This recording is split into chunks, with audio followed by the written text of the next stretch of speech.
दर्शकों, मैं हूँ आपके साथ स्वाति और लांच न्यूज में आप सभी का बहुत बहुत स्वागत है। आइए बिना देर नई और ताजा खबरों की शुरुआत करते हैं। भूमि पर कब्जा कर आने जाने का रास्ता रोकने के संबंध में कार्रवाई कर न्याय दिलाने की मांग को लेकर तहसील कार्यालय के सामने परिवार सहित बैठे भूख हड़ताल पर। पुलिस ने कंचननाथ व उसके परिवार को भूख हड़ताल स्थल से उठाया। जी हां, खबर लांजी की है और लांजी तहसील अंतर्गत आने वाले ग्राम अमेड़ा ब निवासी मदन नाथ पिता कंचन नाथ ने यह आरोप लगाया कि कब्जाधारी अंजीलाल नेताम जाति गोंड के द्वारा मेरी भूमि से आने जाने के रास्ते पर अतिक्रमण कर आने जाने के रास्ते को बार बार रोक दिया जाता है और अंजीलाल के द्वारा वर्तमान में भी आने जाने के रास्ते को रोक दिया गया है और मेरे एवं मेरे परिवार के द्वारा आपत्ति उठाने पर अंजीलाल के परिवार के द्वारा मेरे परिवार और मुझे मारने पीटने और जबरन फंसाने की धमकी दी जाती है। इस वजह से मैं और मेरा परिवार अंजीलाल से भयभीत है। इसके पूर्व भी वर्ष 2019 में ग्रामीणों के सहयोग से एक लिखित शिकायत भी दिया गया था। संपूर्ण जानकारी देते हुए मदन नाथ ने यह भी बताया कि मेरे द्वारा पूर्व में तहसील न्यायालय में 10 फरवरी 2023 को सीमांकन करने के हेतु आवेदन नायब तहसीलदार लांजी में और लांजी न्यायालय में प्रस्तुत किया गया था, जिसका सीमांकन आज तक नहीं किया गया है। कार्यवाही नहीं होने से कब्जाधारी के हौसले बुलंद हो चुके हैं और उसके द्वारा आने जाने के रास्ते को जेसीबी से खोदकर बर्बाद कर दिया गया है, जिसकी भी शिकायत मेरे द्वारा ग्राम के सरपंच एवं पुलिस थाना बहेला में की गई, जिस पर थाना बहेला की पुलिस मौके पर आई थी और जेसीबी और ट्रैक्टर को जब्त कर ले गई थी। परंतु पुलिस ने क्या कार्रवाई की मुझे नहीं मालूम और कब्जाधारी पर कोई कार्रवाई नहीं होने पर इनके द्वारा बार बार मुझे धमकी दी जाती है और बार बार इनके द्वारा रास्ता रोका जाता है और रास्ते में गड्ढा खोद दिया जाता है, जिससे परेशान होकर मैंने 27 जनवरी को फिर बहेला थाना में एक लिखित शिकायत दिया था, जिस पर आज तक कोई कार्यवाही नहीं की गई है। मदन नाथ ने बताया कि मेरी शिकायत की बिंदुवार जांच की जानी चाहिए और यह जांच अगर 1 सप्ताह के भीतर नहीं की जाती है तो तब तक मैं और मेरा परिवार 10 फरवरी से तहसील कार्यालय के सामने भूख हड़ताल में बैठेगा और यह भूख हड़ताल तब तक जारी रहेगी जब तक मुझे न्याय नहीं मिलता। भूख हड़ताल की परमिशन नहीं होने से पुलिस ने भूख हड़ताल से उठाया। जी हां, शिकायतकर्ता मदन नाथ पिता कंचन नाथ ने अंजीलाल नेताम के द्वारा बार बार रास्ता रोकने से परेशान होकर शासन प्रशासन से न्याय की गुहार लगाते हुए न्याय दिलाने हेतु भूख हड़ताल में बैठने के लिए श्रीमान पुलिस अधीक्षक महोदय बालाघाट एवं श्रीमान कलेक्टर महोदय बालाघाट को जन सुनवाई के माध्यम से आवेदन प्रस्तुत किया था।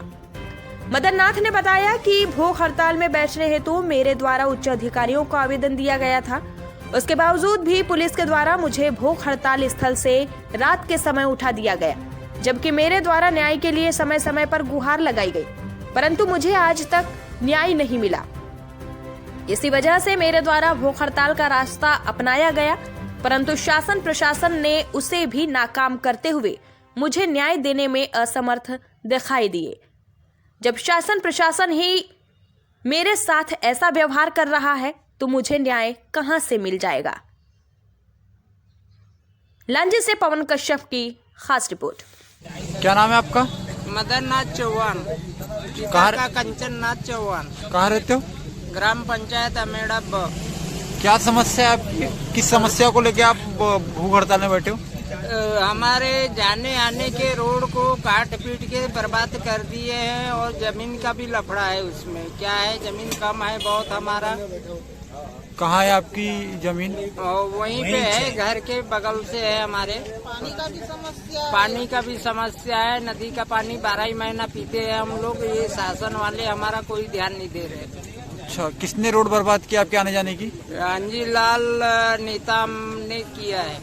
अच्छा, तो ये संबंध जो समस्या है, इस संबंध में आपने इसके पहले कहीं शिकायत की हो? हाँ, शिकायत किए हैं कलेक्टर के पास। मैं 30 तारीख को भी गया था अभी और 6 तारीख को भी गया था। उसके बाद एसपी साहब के भी पास गया। हाँ। वहाँ से एडीएम साहब के भी पास गया, वहाँ से तहसीलदार साहब के भी पास गया।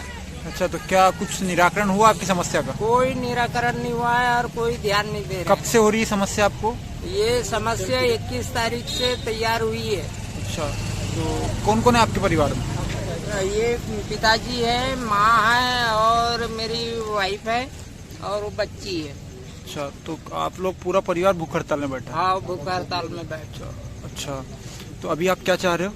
हम न्याय चाह रहे हैं और हमारे जाने आने का रास्ते का बराबर निराकरण होना चाहिए। और चावल नहीं है हमारे यहाँ पे खाने के लिए। स्कूल नहीं जा पाती, पूरा काटा रख दिए रास्ते पे। अच्छा, तो अभी यहाँ से कोई तहसील कार्यालय में जहाँ आप सामने आप बैठे हो, अभी कोई आया आपके पास? आया था और लेके भी गए, लेकिन वो भी वही बात कर रहे हैं। वो ये बात कर रहे हैं कि नहीं, इनको अपने जमीन से उधर आगे जाने रास्ता दो, जब यहाँ से रास्ता देंगे, ये बोल रहे हैं। कौन बोल रहा था? ये तहसीलदार साहब आए थे, वो भी वैसे ही बोल रहे थे। तो रास्ता बंद कर दिया आपके घर आने? हाँ, मेरा रास्ता बंद कर। अच्छा, क्या नाम बताया जिसने रास्ता बंद किया? अंजीलाल नेताम। ये भी वो बड़गांव अमेड़ा के निवासी है? हाँ, नहीं, वो निवासी यहाँ के काले माटी के हैं, लेकिन वो घर जवाई टाइप का गए हैं। अच्छा, और वो ससुराली जमीन कमाते हैं। अच्छा, ठीक है। तो आप लोग की जमीन और जहाँ पर घर उनकी जमीन है क्या वहाँ पे? हाँ। अच्छा, और जो रास्ता है वो किसकी जमीन पे? वो तो अब नक्शे में हमारी जमीन पे बताता है, लेकिन ये कितने सालों से रास्ता है वहाँ पर? वो कम से कम 400 वर्ष हो गया। अच्छा, 400 वर्ष हो गया, 8 पीढ़ी गुजर गई वहाँ पे। हमारे घर तक के रास्ता है और उसके आगे मांग रहे हैं वो रास्ता। हमारी थोड़ी सी जमीन देव स्थान है, उसके आगे, यानी हमारे घर के बगल में देव का स्थान है। पुष्पा बाई। तो क्या समस्या हो रही है आपको अभी? बहुत तकलीफ में है साहब। क्या समस्या है, क्या तकलीफ है? हमारे बच्चे पढ़ नहीं पा रहे हैं। तो क्यों पढ़ नहीं पा रहे, क्या है, क्या मामला? रास्ते में कांटा लगा रहे हैं किसान लोग। अच्छा, बहुत तकलीफ है। हम चलिए। जब बोलने जाते हैं ऐसी बातों को तो हमारे ऊपर हमला कर देते हो। अच्छा, तो आपके साथ कोई ऐसा हमला हुआ है आपके ऊपर? आपका हाँ, टंगिया से मार दिए हैं साहब। कब मारे थे आपको टंगिया से? किसने मारा था? वो क्या जयचंद बोलते हैं। कौन है ये, कहाँ के निवासी है? वहाँ से किरसानी है वो। हाँ? किरसानी उनकी भी है, वहाँ से चौपालन के पास से उनकी भी जमीन है। अच्छा, तो इस जब आप पे हमला होता तो आपने शिकायत दर्ज किए थे? शिकायत दर्ज किए, हमारी कोई सुनवाई नहीं हुई। हमारा पैर में मार दिए थे टंगिया, कपड़ा फटेगा। ठीक। क्या नाम है आपका? मदननाथ चौहान। जैसा कि आप कल भूख हड़ताल पर बैठे थे, तो क्या आपकी मांगे पूरी हो गई, आपने भूख हड़ताल छोड़ दिया? नहीं सर, हमारी मांगे पूरी नहीं हुई। रात में कम से कम 10:30 बजे के करीब लांजी थाने से टीआई और उसके साथ में 10-11 पुलिस वाले आए थे। मारपीट की धमकी दे रहे थे और बोल रहे थे कि एसडीएम साहब से परमिशन लेके बैठे, क्या करके चमका रहे थे साहब। तो आपने क्या परमिशन की, ये आवेदन नहीं दिए थे भूख हड़ताल में बैठने का? मैं कलेक्टर साहब के यहाँ 30 तारीख को एक बार दिया और 6 तारीख को एक बार ले जाके दिया, और एसपी साहब को मैं 30 तारीख को ले जाके दिया और 30 तारीख को ही यहाँ एसडीएम साहब को भी दिया था। तो उसके बाद फिर क्या हुआ? उसके बाद में कोई मेरी सुनवाई नहीं हुई और तहसीलदार साहब से भी आके मिला, लेकिन वो भी कोई सुनवाई नहीं सुने। तो आपने भूख हड़ताल कैसे छोड़े थे? वही थानेदार लोग बहुत चमकाना, मारना, पीटने की धमकी देने लगे साहब। अब मैं क्या करता, मेरे सामान वामान को भी अपने से अब गाड़ी में भर लिए और बैठने में मजबूर कर दिए। तो आपको बैठाल के कहाँ ले गए फिर? घर तक के ले जाके छोड़ दिए। कहाँ की पुलिस थी? एवं लांजी की। लांजी पुलिस। हाँ। तो क्या चाहते हैं अब आप? अब मैं वही चाहता हूँ कि मेरा जो भी समस्या है उसका समाधान होना चाहिए, तत्काल में होना चाहिए। मेरे यहाँ खाने के लिए चावल नहीं है। तो आप भूख हड़ताल में बैठे थे, तो वहाँ पे क्या तहसीलदार महोदय या एसडीएम महोदय पहुँचे थे क्या मौके पर? मौके पे तहसीलदार पहुँचे थे, लेकिन वो भी कोई सुनवाई नहीं सुनी। क्या बोले उनने?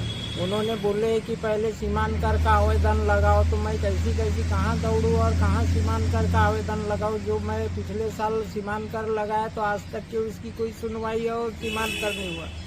यानी पूर्व में आपने सीमांकन के लिए आवेदन लगाया, और जनवरी में लगाया हूँ 23 में, तो उसमें 10 सीमांकन नहीं हुआ? नहीं हुआ है।